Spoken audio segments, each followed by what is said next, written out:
This is Scott Egan for Audit AZ News. I'm here with Cecilia Cruz Baldenegro in front of the Superior Court in Tucson. Cecilia, what do you think about today's court hearing? Well, the lies continue, and it's very interesting that we had an attorney who was working on the case, and all of a sudden he's sitting almost as a defendant with another attorney answering questions that the judge is asking that Mr. McLaughlin, the original attorney, should know the answers to and knows the answers.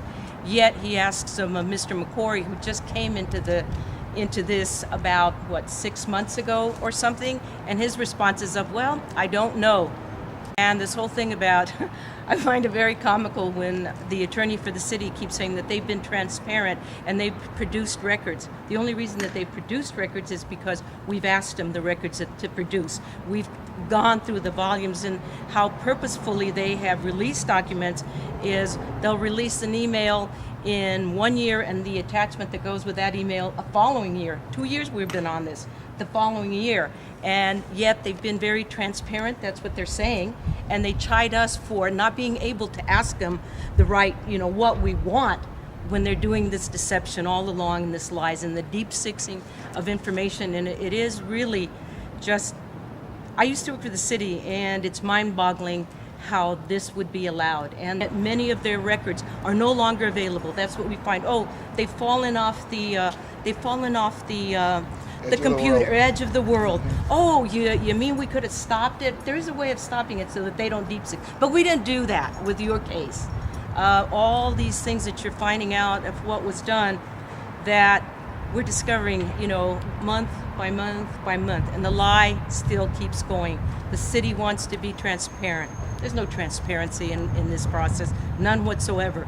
And how they feel that they're going to take care of this issue is they've installed a new computer system, and that's at the sanction. Well, what about our lives? What about what is owed to the citizens of Tucson on the El Rio GCU deal that was such a farce and was really going to rip off citizens? That somehow is lost somewhere. Yet with the new computer system, or the systems really that they had before, they could have found that out. And they're just again lying that they can't. It's in the trash can. We'll pull it out of the trash can. You have the equipment to do it.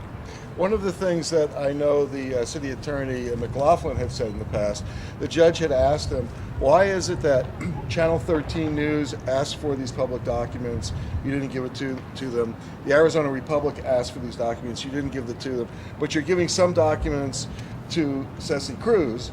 And McLaughlin's response at the time was, well, they didn't sue us for it. So do you think that's the city policy, that we're only going to follow state law as required to give out public documents if people sue the city to get what is they're legally allowed to do without having to go to court? I think that has been so obvious to me in this case that that's probably exactly what they do.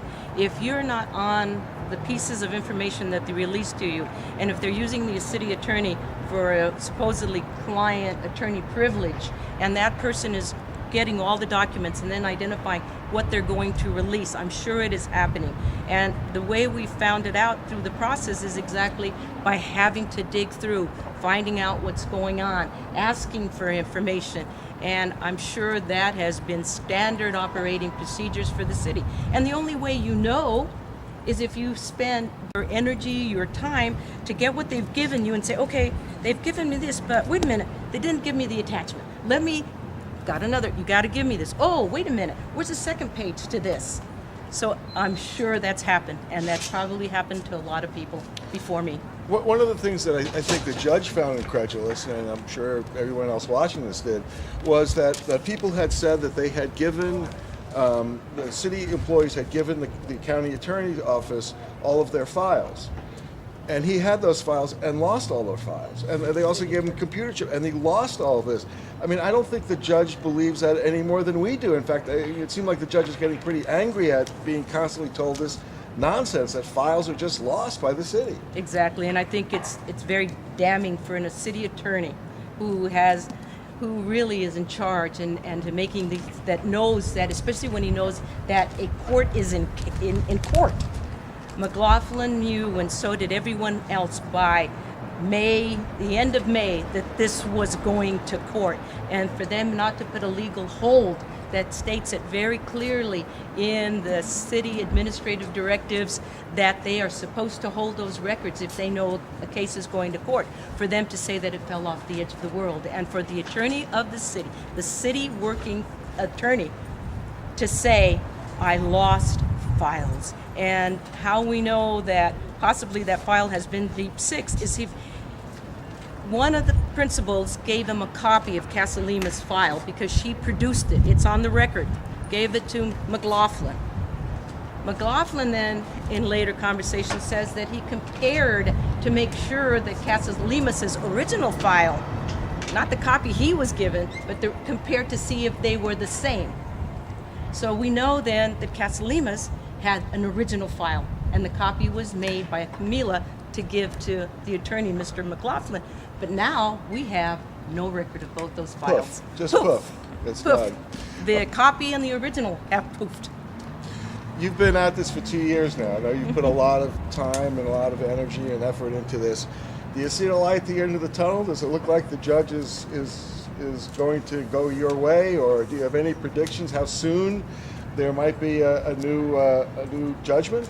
Well, you know, I'm hopeful. I'm an optimist, that the courts are supposed to work for the people. The people, they're supposed to enforce the laws that people have to live by. And if this judge doesn't enforce the state laws on the statute about public records requests and the laws that the city attorney and the city have to follow, we're in big trouble. And I hear a little bit by what he's asking the questions, but he's asked these questions before. So there's where the pessimism comes in. Is he trying to give him an out? I don't know. I can only be hopeful. I've heard him say to the city attorney and that, you know, he doesn't say you lied, but that's actually what I hear, is that they haven't been forthcoming, they haven't been transparent, they've neglected this and that. So to me, it all says, you've been lying to me. We'll hold him accountable. If I were to lie to the judge, if my attorney would lie to the judge, we would be held accountable. I can guarantee you that. Sure. Well, you know, as a resident of Barrio Hollywood, who lives right near that 114 acres of green public open space that they wanted to bulldoze, I want to thank you very much on behalf of everybody for what you've done. This is Scott Egan for Audit AZ News.